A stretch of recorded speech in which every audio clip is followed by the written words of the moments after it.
Praise the Lord. Yeshu Masih के पवित्र सामर्थ्य नाम में मैं आप सभी का स्वागत करता हूँ। धन्यवाद देता हूँ पिता परमेश्वर का, क्योंकि वो बहुत ही भला है और उसकी भलाई सदा की है।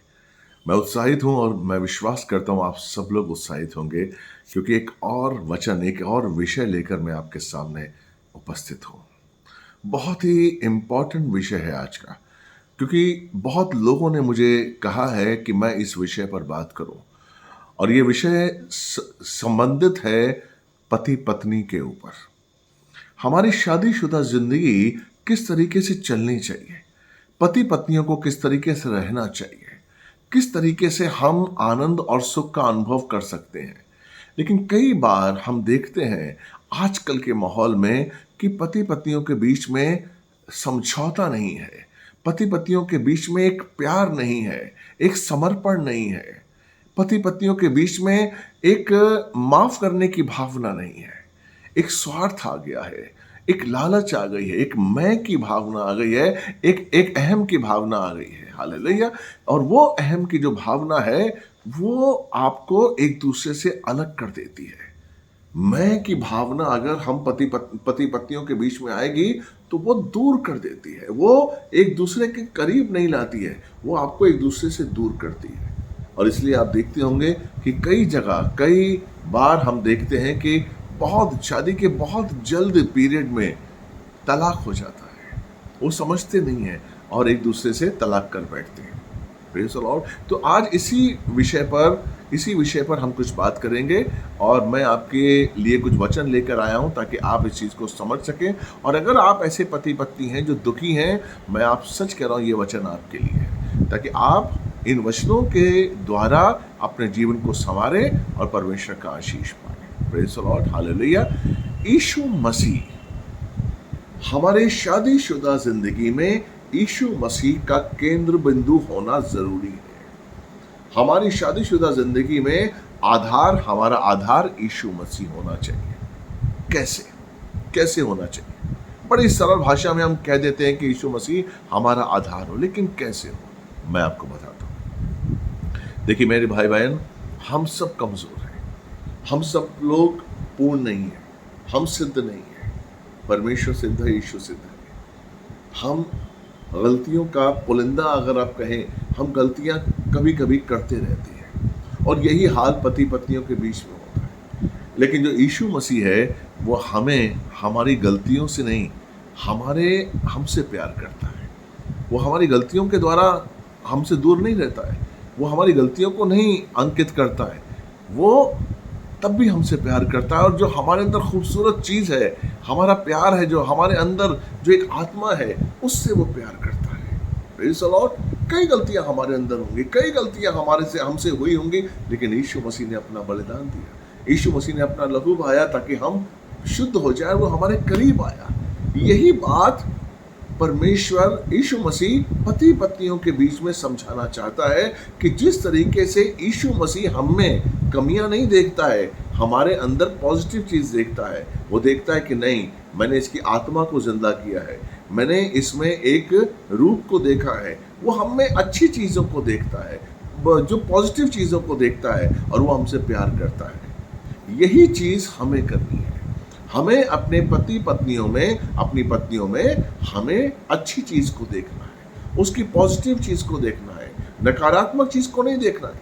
देखिए, कमियां हर एक में है, कोई भी ऐसा इंसान इस धरती पर नहीं है जिसमें कमियां नहीं है, और कोई भी ऐसा इंसान नहीं है जो बहुत खूबसूरत है। कोई भी औरत बहुत खूबसूरत है, कोई भी आदमी बदसूरत है, नहीं। खूबसूरती का जो परिमाण है वो अलग अलग है। किसी को चेहरे में कोई चीज़ अच्छी लगती है, किसी को चेहरे में कोई चीज़ अच्छी लगती है, किसी को आंखें अच्छी लगती हैं, किसी के होंठ अच्छे लगते हैं, किसी की बातें करने का अंदाज अच्छा लगता है, किसी का मुस्कुराना अच्छा लगता है, अलग अलग तरीके से। तो आप ये डिफाइन नहीं कर सकते हैं कि खूबसूरती किसे कहते हैं। लेकिन हाँ, जो चीज़ अच्छी लगती है आपको, आप उसकी सराहना करिए, आप उसको सराहिए, आप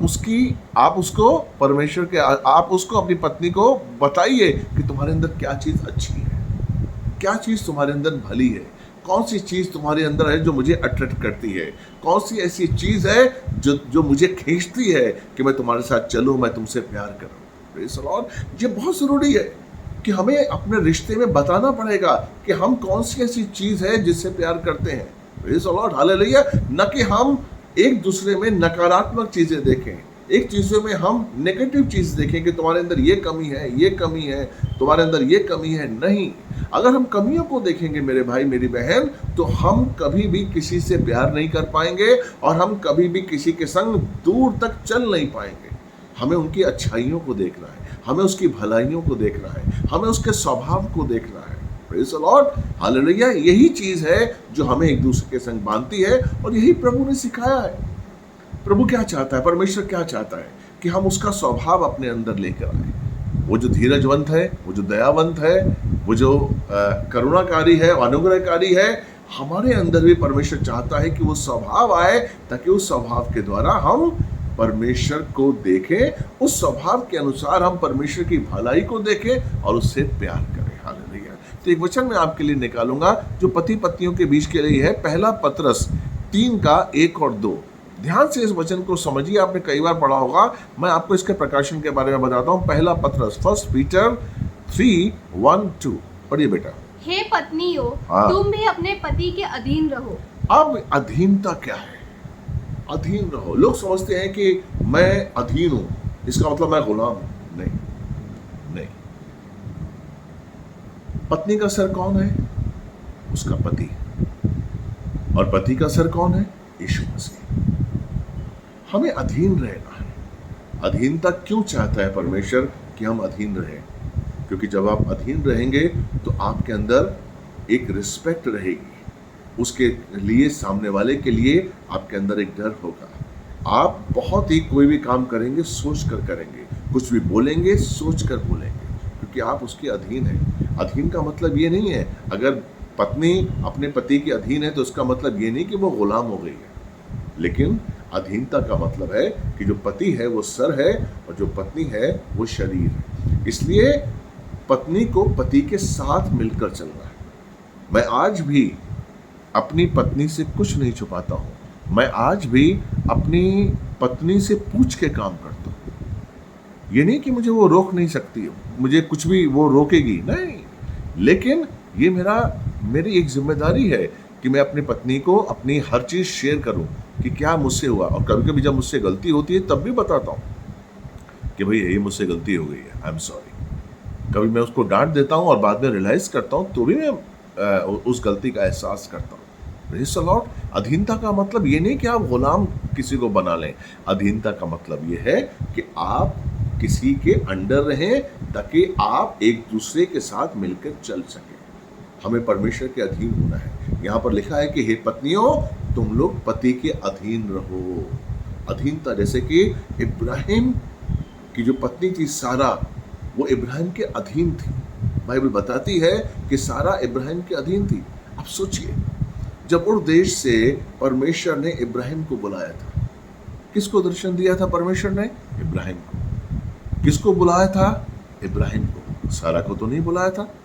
लेकिन क्योंकि सारा इब्राहिम की पत्नी, सारे तो इब्राहिम की पत्नी थी, जब इब्राहिम उस देश से चला, सारा उसके साथ साथ आई। बाइबल नहीं बताती है कि उसने पूछा होगा कि कौन सा परमेश्वर है, हमें कहाँ जाना होगा, कब तक जाना होगा, कितनी दूर जाना होगा। सारे ने कोई सवाल नहीं किया। क्यों नहीं किया? क्योंकि उसे विश्वास था कि मेरा पति जहाँ मुझे लेके जा रहा है वो चीज़ अच्छी होगी, वो जगह अच्छी होगी। मुझे मेरे पति के साथ जाना है और मुझे उसके साथ निभाना है। ये बहुत ज़रूरी है। यही तो अधीनता है, यही तो अधीनता है। और अगर आपको पता होगा कि उत्पत्ति 12 में जब अकाल आया था, तो इब्राहिम सारा को लेकर, लूत के लेकर मिस्र गया था।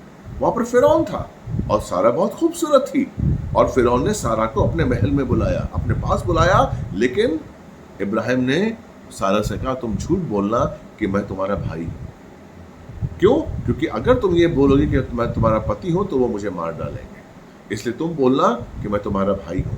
उस समय तक व्यवस्था नहीं थी, इसलिए आप ये मत समझिए कि इब्राहिम ने झूठ बोला, पाप किया।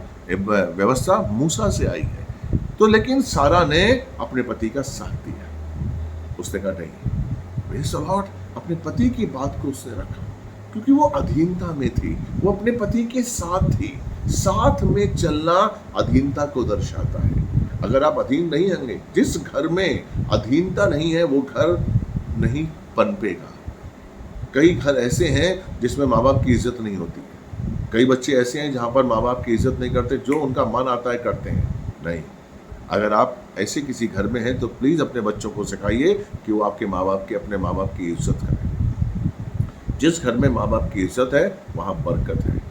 जिस घर में माँ बाप के अधीन रहकर जो बच्चे चलते हैं वहाँ पर बरकत होती है, आशीष होता है और परमेश्वर का अनुग्रह होता है। लेकिन अगर आपकी अधीनता नहीं, आप समझे कि नहीं मेरी माँ अनपढ़ है, मेरी माँ नहीं कमाती है, मैं कमाता हूँ, मैं जाता हूँ और मैं घर को पाल रहा हूँ, इसलिए मैं माँ की इज्जत नहीं करूँगा। नहीं मेरे भाई, मेरी बहन, नहीं, हमें ऐसा नहीं जीना है। हमें अधीनता के साथ, उस माँ ने, उस पिता ने हमको जन्म दिया है।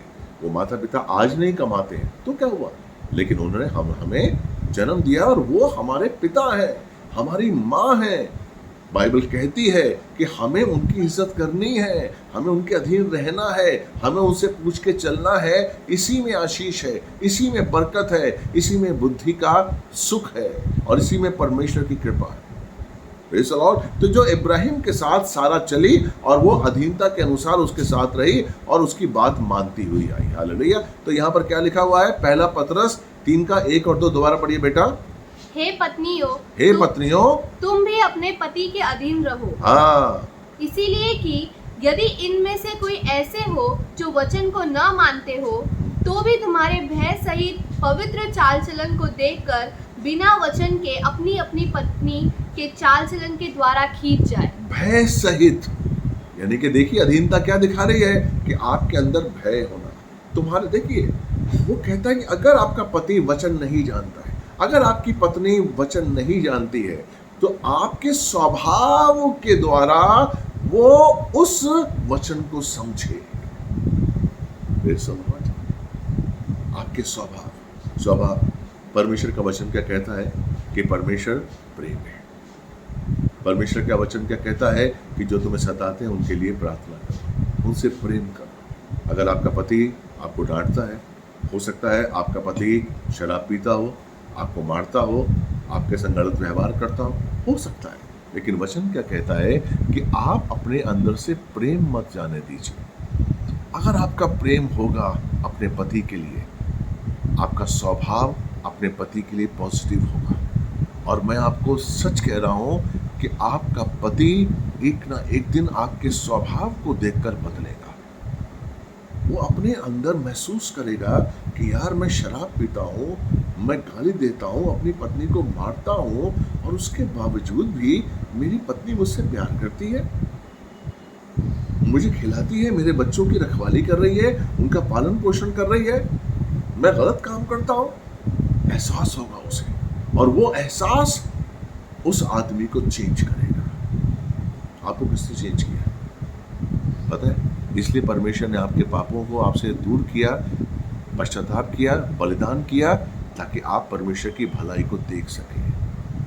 कभी कभी क्या होता है मेरे भाई मेरी बहन, हमारा स्वभाव जो है वो कठोर हो जाता है। हम अंदर से तो चाहते हैं कि हम अपने पति की सेवा करें, लेकिन कभी कभी जो हमारी बातें हैं, हमारी जो जीभ है वो हमारा साथ नहीं देती। कई बार क्या होता है, जो हमारी जीभ है वो हमारे संबंधों को बिगाड़ देती है। अगर हम पढ़ेंगे याकूब की पत्री पढ़ेंगे 3 का पढ़ेंगे, 4 से अगर पढ़ेंगे तो हम जीभ के बारे में जानेंगे कि याकूब क्या कहता है। जीभ क्या है? हमारे एक शरीर का एक अंग है, लेकिन उसका क्या काम है और वो क्या करती है। पढ़िए बेटा। देखो, जहाज भी यद्यपि ऐसे बड़े होते हैं और प्रचंड वायु से चलाए जाते हैं, तो भी एक छोटी सी पतवार के द्वारा मांझी की इच्छा के अनुसार घुमाए जाते हैं। आगे। वैसे ही जीभ भी एक छोटा सा अंग है और वो बड़ी बड़ी डींगे मारती है। देखो, थोड़ी सी आग से कितने बड़े वन में आग लग जाती है। जीभ आग लगा सकती है। जीभ ऐसे शब्दों का उपयोग कर सकती है जिसकी वजह से आप तिलमिला जाएंगे।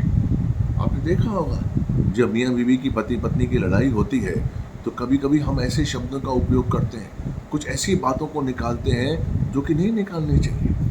पत्नी के माँ बाप के ऊपर हम बोलते हैं, पति के माँ बाप के ऊपर बोलते हैं, एक दूसरे को मारते हैं, गलत बातें करते हैं। हमारी जीभ गलत शब्दों का उपयोग करती है, गालियां देती है, कोसती है हमारी जीभ। देखिए 6 और 6 से 8 के बीच में भी इसमें बताया गया है इस अध्याय में, आप ध्यान से समझिए और आप जानेंगे समझेंगे कि जो जीभ है वो किस तरीके से हमारे संबंधों को अलग करती है। पढ़िए बेटा। जीभ भी एक आग है। जीभ हमारे अंगों में अधर्म का एक लोक है और सारी देह पर कलंक लगाती है और जीवन गति में आग लगा देती है और नरक कुंड की आग से जलती रहती है। जीवन की गति में आग लगाती है, जो गति आपके जीवन की चल रही है। बाइबल कहती है और वचन कहता है, और कई बार कई मुहावरे ऐसे हैं कि जो पति पत्नी हैं, एक गाड़ी के 2 पहिए होते हैं, उनकी गति चल रही है, लेकिन जीभ जो है वो उस गति को रोक देती है, उस गति में आग लगाती है। क्यों लगाती है? क्योंकि वो गलत शब्दों का उपयोग करती है। आगे बढ़िए बेटा। क्योंकि हर प्रकार के वन पशु, पक्षी और रेंगने वाले जंतु और जलचर तो मनुष्य जाति के वश में हो सकते हैं और हो भी गए हैं, पर जीभ को मनुष्य में से कोई वश में नहीं कर सकता। वो एक ऐसी बला है जो कभी रुकती ही नहीं। वो प्राण नाशक विष से भारी हुई है। आप ऐसे ऐसे शब्दों का उपयोग करते हैं आपकी जीभ कि वो प्राण नाशक, क्या लिखा हुआ? प्राण नाशक विष से भारी हुई है। विष से भारी। अब सोचिए कि संबंध किस तरीके से बिगड़ जाते हैं। यही जीभ आपके संबंधों को बना सकती है। यही, अगर आप गुस्सा हैं तो आपकी पत्नी सब्र से शांत हो जाए, कोई बात नहीं। किससे सुन रहे हैं आप? कौन डांट रहा है आपको? आपका पति। हो सकता है आपका पति गलत हो, आपको डांट रहा है, लेकिन अगर आप उसी समय चुप हो जाएंगे तो मैं विश्वास करता हूं, आप भी विश्वास करिए कि आपके पति को एहसास होगा कि उसने गलत कहा है। चुप हो जाएंगे। अगर हम रिएक्ट करेंगे और गलत शब्दों का और गलत चीजों का हम यूज करेंगे अपनी जीभ से, तो जो झगड़ा है वो कम नहीं होगा, वो बढ़ेगा, वो बढ़ेगा। और जब वो बढ़ेगा तो उसका इफेक्ट बच्चों पर होगा। आपके जो बच्चे हैं वो गलत चीजों को सुनेंगे। आपके बच्चे जो हैं उनका मानसिक जो स्तर है वो बहुत ही उथल पुथल हो जाएगा। बेचारे डर जाएंगे, वो पढ़ नहीं पाएंगे, उनकी गति रुक जाएगी, उनकी प्रोग्रेस रुक जाएगी। इसलिए मेरे भाई, हमें अपनी जीभ का इस्तेमाल सही तरीके से करना चाहिए। इसलिए जैसे यीशु मसीह हमारी बड़ाई करते हैं, इसी तरह हमें अपने पति पत्नियों के बीच में पति पत्नियों को एक सिद्धता के रूप में देखना है। हमारा एक अच्छा हमारा हाफ पार्टनर, हमारा पार्टनर है वो। मेरी पत्नी कौन है? मेरी पार्टनर है वो। Praise the Lord. अपनी पत्नी को खुश करने की कोशिश करिए, उसकी जो इच्छाएं हैं उसको मानने की कोशिश करिए। देखिए आपके जीवन में कितनी आशीषें मिलेंगी। जो पत्नी नहीं चाहती है वो मत करिए। अब देखिए आपके जीवन में अद्भुत आनंद होगा। त्याग करके देखिए, समर्पण के साथ, पत्नी भी और पति भी, बहुत सुख मिलेगा आपको। चुप रहकर देखिए। चुप रहना बहुत बड़ा अस्त्र है। हम समझते हैं कि बोलने में हमारा अस्त्र काम आता है, नहीं, चुप रहने में भी एक अस्त्र काम आता है, और वो है सब्र, वो है धीरज, वो है सहनशीलता, जो पवित्र आत्मा के 9 वरदानों में से है थी। और उनका आप जब उपयोग करते हैं तो अपने आप वो जो नफरत है, वो जो गुस्सा है, वो जो क्रोध है, वो खत्म हो जाएगा। इसलिए इफिसियों 4 का 26-27 कहता है कि क्रोध तो करो लेकिन पाप मत करो। तुम्हारा क्रोध शाम होने तक खत्म हो जाना चाहिए, नहीं तो शैतान काम करेगा। शैतान को काम मत करने दीजिए। अपने जीवन में, अपने रिश्ते में यीशु मसीह को जगह दीजिए। ये सोचिए, अगर आपकी लड़ाई हो या आप किसी ऐसी स्थिति में आ गए हैं पति पत्नी कि आपको लगता है कि मैं क्या जवाब दूं, तो अपने सामने यीशु को रखिए कि अगर मेरी जगह इस समय यीशु होता तो क्या जवाब देता। पत्नी मेरे सामने रखे यीशु को कि अगर यीशु मसीह होते तो क्या जवाब देते, तब आपको जवाब मिलेगा। तब आपको एहसास होगा कि नहीं, मुझे क्या बोलना चाहिए, मुझे क्या कहना चाहिए। जब मेरी शादी हुई थी तो मैंने अपनी पत्नी से कहा था, देखिए हम हर माने में एक दूसरे के सामने कुछ भी नहीं, हम जानते हैं एक दूसरे को, हम जानते हैं, इसलिए हम अगर एक दूसरे के सामने झुक जाएं, एक दूसरे के सामने सॉरी बोले, तो चार दीवार के सामने अंदर है, कोई नहीं देख रहा है, कोई नहीं देख रहा है। हम अगर एक दूसरे के सामने सॉरी बोलते हैं, अगर पति को सॉरी बोलती है, पति पत्नी को सॉरी बोलता है, तो कोई नहीं देख रहा है, लेकिन हम एक दूसरे से एक हो जाएंगे। जैसे क्षमा की भावना आएगी, वैसे माफी की भावना आएगी, हम एक हो जाएंगे। लेकिन अगर हम पति पत्नी के सामने, होता क्या है, माफी नहीं मांगते, हम समझते हैं अपना अहम कि मैं क्यों झुकूं।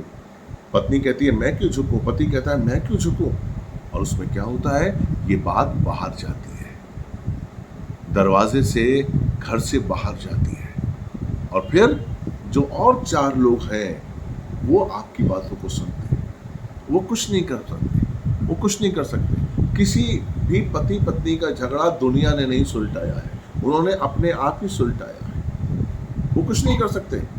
लेकिन उसका शैतान उस सिचुएशन का किसी के द्वारा गलत फायदा उठाएगी। हो सकता है कोई आदमी आपकी पत्नी का गलत फायदा उठा ले, क्योंकि उसकी आपकी पत्नी ने उसको अपना बड़ा मानकर उसके कंधे पर आंसू बहाए हैं। आप समझ रहे हैं मेरी बात? इसलिए इससे अच्छा है कि हम अपने पति के सामने झुक जाएं, इससे अच्छा है कि हम अपनी पत्नी के सामने झुक जाएं, जो कि हम एक रूम के अंदर हैं, कोई नहीं देख रहा है, हमें सिर्फ देखने वाला यीशु है।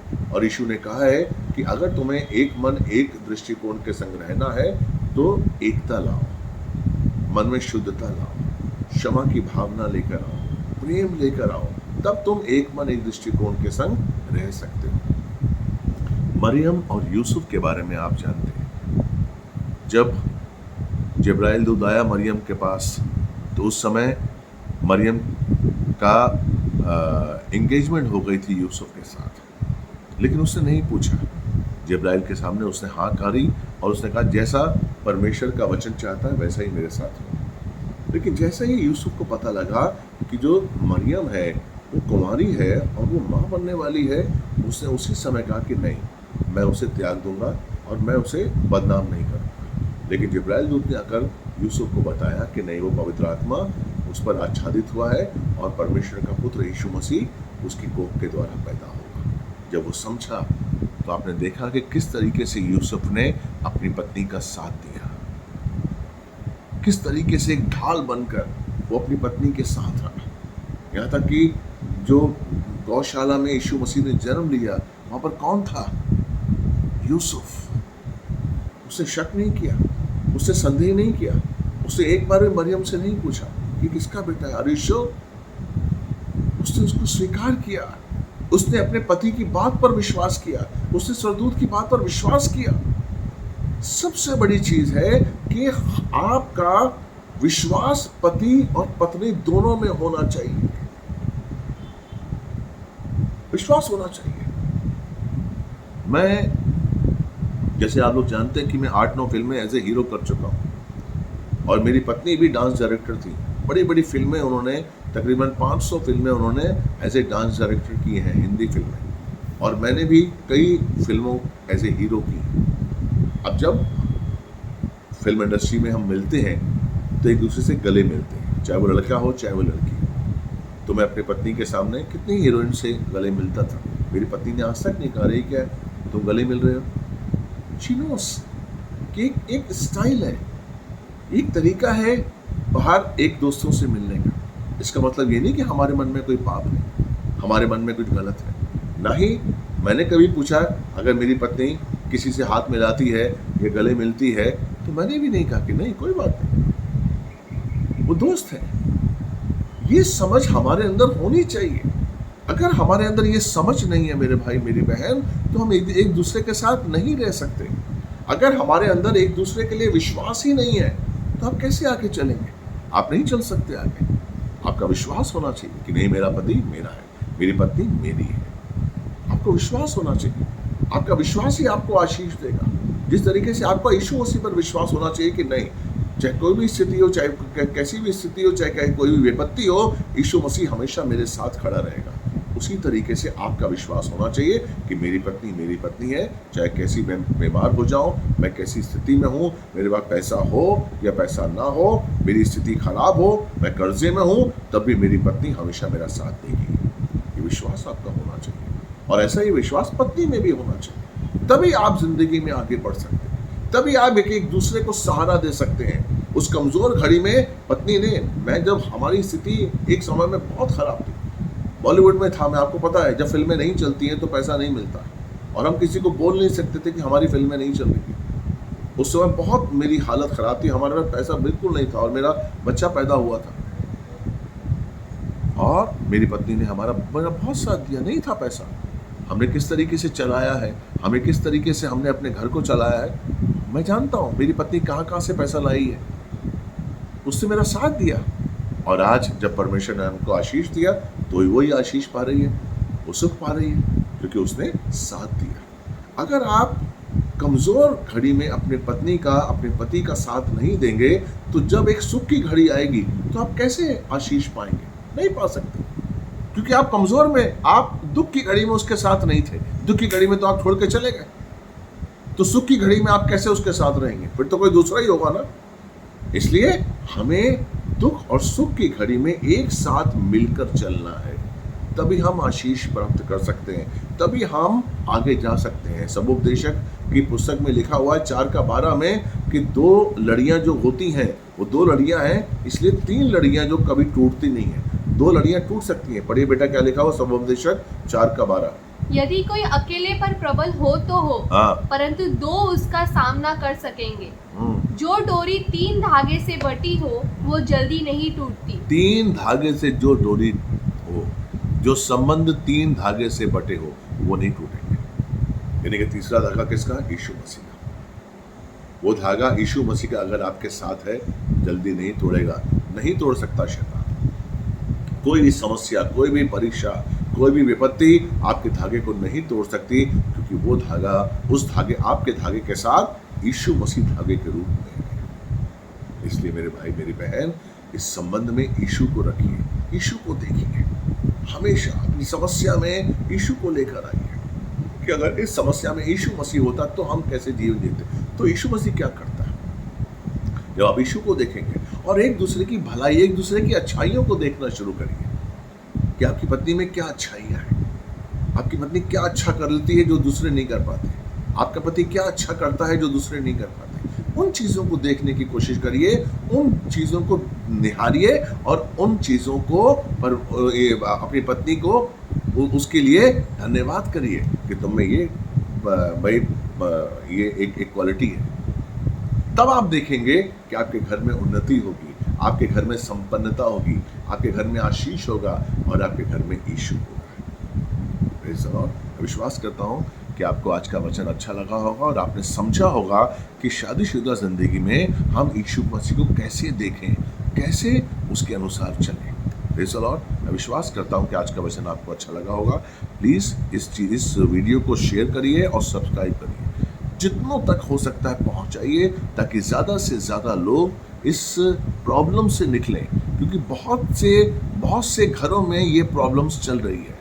तो मैं चाहता हूँ, मेरी प्रार्थना है कि बहुत से घरों में जो आप जानते हैं, अगर आप जानते हैं किन्हीं घरों को, हो सकता है वो मसीह नहीं है, लेकिन अगर आप जानते हैं तो उनको बताइए कि किस तरीके से आप इस वचन के द्वारा अपने घर में आशीष और शांति पा सकते हैं। मैं आपके लिए प्रार्थना करता हूँ। पिता परमेश्वर, यीशु मसीह के नाम से आपके चरणों में आते हैं, धन्यवाद देते हैं परमेश्वर। पति पत्नी के जो रिश्ते में परमेश्वर आपका आशीष, आपकी कृपा, आपका अनुग्रह हो, और परमेश्वर ये समझें कि परमेश्वर आपकी उपस्थिति का आशीष, यीशु मसीह की उपस्थिति का आशीष एक पति पत्नी को बहुत ज़रूरी है। पति पत्नी का रिश्ता बिना यीशु के अधूरा है, इसलिए यीशु मसीह का होना उस रिश्ते में अद्भुत आनंद और सुख का बायस है। इसलिए यीशु मसीह के नाम से हम प्रार्थना करते हैं। देखने वाले, सुनने वाले हर भाई बहन के लिए आशीष मांगते हैं, इनके संबंधों में सुख मांगते हैं। प्रार्थना आपने सुनी, कबूल किया। मैं विश्वास करता हूँ आज का वचन अच्छा लगा होगा। मेरे लिए भी प्रार्थना करिए, मेरे चैनल के लिए प्रार्थना करिए, और ताकि हम अच्छी तरीके से और वचन आपको पहुंचा सकें। God bless you. प्रभु आपको आशीष